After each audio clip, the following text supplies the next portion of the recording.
জেনে রেখো, যেটা তুমি পাওয়ার এটা তুমি কোনোদিন হারাবা না। যেটা তোমার হওয়ার কথা ছিল ওইটা তুমি কোনোদিন মিস করবা না। আর যেটা তুমি পাওয়ার কথা না, গোটা বিশ্বের সব শক্তিকে হাতের মুঠোয় আনলেও সেটার দেখা তুমি পাবে না। দুহা, আলোর শপথ। ওয়াল লাইলি ইযা সাজা, নিঝুম নিস্তব্ধ রাতের শপথ। সুবহানাল্লাহ পড়েন। প্রথমে আল্লাহ দুইটা কসম কাটলেন। কয়টা?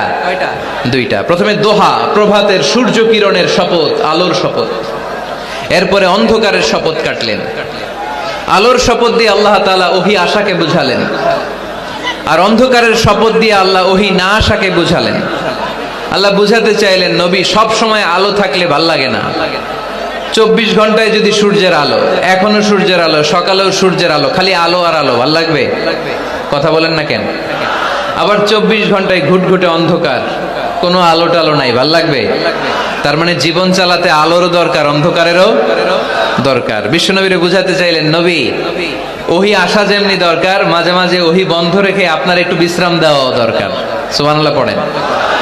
সরকারি চাকরি যারা করেন, সপ্তাহে কয়দিন জব করেন? জোরে বলেন।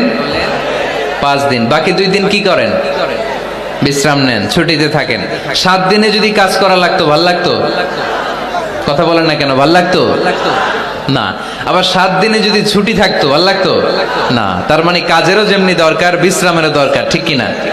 আল্লাহ বুঝাতে চাইলেন, নবী কাফেরদের কথায় কান দিবেন না। ওরা বলে আমি আপনারে ভুলে গিয়েছি। না না, কোশ্চিন কালেও না। আমি আপনারে কেমন করে ভুলে যাই? আপনি আমার বন্ধু। এই যে কোটা আন্দোলনের বিরুদ্ধে বাংলাদেশে একটা বিপ্লব হয়েছে না? এখানে কি মুরব্বী চাচারা ছিল? কারা ছিল? আমার দেশের দামাল ছেলেরা, তারুণ্যের উচ্ছ্বাস নিয়ে তারা এসেছিল। তারা জ্বলে উঠেছিল আপন শক্তিতে। চিল্লা এখন ঠিক কিনা? তো মুসলিম যুবকদেরকে জ্বলে উঠতে হবে আপন শক্তিতে। এজন্য যুবকরা চাইলে অনেক কিছু করতে পারে। তোমাদের উপর নির্ভর করছে আগামীর ভবিষ্যৎ। যুবকরা যদি ইসলামের পথে আসে, ভালো থাকবে বাংলাদেশ। যুবকরা যদি কোরআন মানে, নিরাপদে থাকবে আমার লাল সবুজের পতাকা। যুবকরা যদি ইসলামকে মেনে চলে, তাহলে আগামীর ভবিষ্যৎ ইসলামের ভবিষ্যৎ। জোরে কোন ঠিক কিনা?